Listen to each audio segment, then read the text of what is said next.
كنت مرعوبه، كنت حاسه ان ده مش سستينبل، انا هفشل. اوكي. كان احساس كده، وكان في احساس بتاع اتسكني افشل، على الاقل جربت.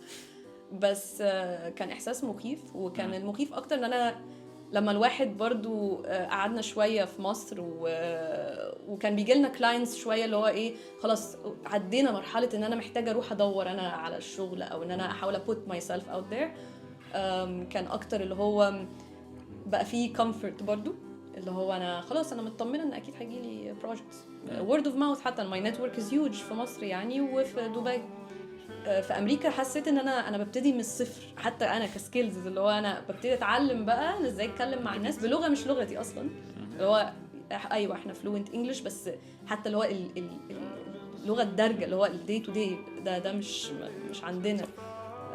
وفكره ان انت perceived كفورينر برضو، ايذر الاكسنت بتاعك، ايذر حتى شكلك اللي هو انت مش امريكاني، فازاي حاسق ان انت تقدر تفهم اللوكال ماركت يعني.